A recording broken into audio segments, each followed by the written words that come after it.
Well, T-minus 2 days until the 86th running of the Manchester Road Race. Of course, we're going to have live coverage all morning. And I'm so happy to be joined once again, like we are every year, by race analyst Ian Brooks, who's going to be with Eric and I there on set, and the man behind all the elite runners, James Harvey, the elite runner coordinator for the Manchester Road Race. They join us every year to talk about the guys we got to look out for. And I'm saying guys because we will get to the women at 9:45.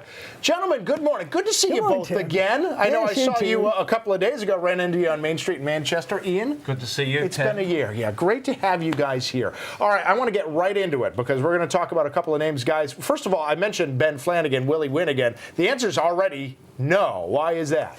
Well, Ben's not back this year. He has other commitments. He ran a half marathon in Valencia a couple of weeks back, and he's decided to can the season at that point. All right, so we know he's out. That means it's going to be a wide open field.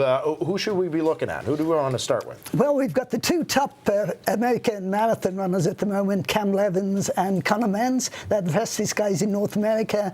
We've got Andy Butchart flying in directly from Scotland for the race, two-time Olympian. We've got Hilary Bohr, guy in form, two-time Olympian, just won the US 10-mile championships.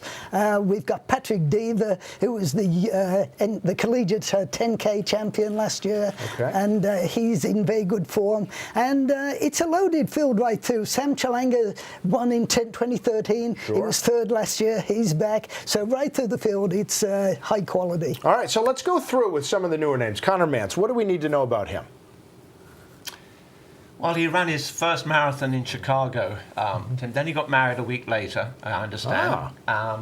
He would probably be coming in as the favourite for this. Okay. What we do know is that Chicago is, 6 weeks away, and we understand he's back to 100 miles a week in training. So we know he's in shape.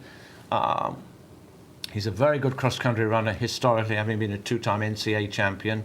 So I would think he'd be the man to watch. But the great thing about this year's race is there's no clear favourite. Any one of 8 people, so you will be in your element, Tim, because it could be one of 8.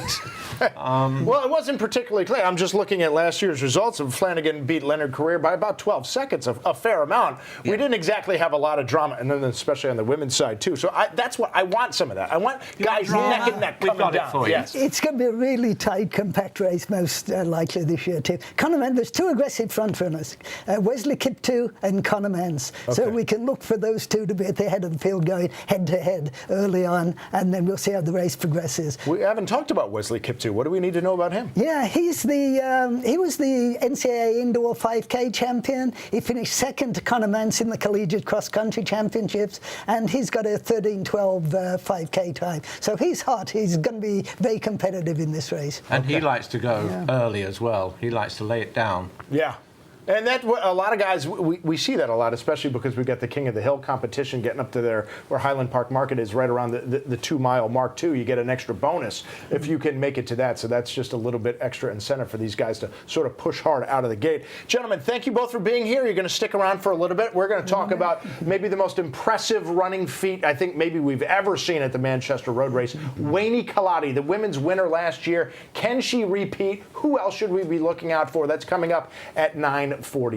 And remember, Fox 61 is your home for the Manchester Road Race, the 86th running on Thanksgiving morning. If you're not going to be there running, by the way, over 10,000 of you have already registered, or amongst the tens of thousands going to be watching, you can watch us. We're going to start at 9 a.m., Eric and I, along with Mr. Brooks here, run until 10:45. And then even if you're running the race, you can watch it streaming live on Fox 61 Plus or streaming service, and watch it later on in the day, too. That's the beauty of those streaming services. Matt, you've been talking about the weather. Nothing to worry about there. Nothing to worry about. And I'm so glad you clarified that by saying if you want to watch it later in the day, although I would be really impressed if one of our top finishers ran across the finish line watching the coverage on Fox 61.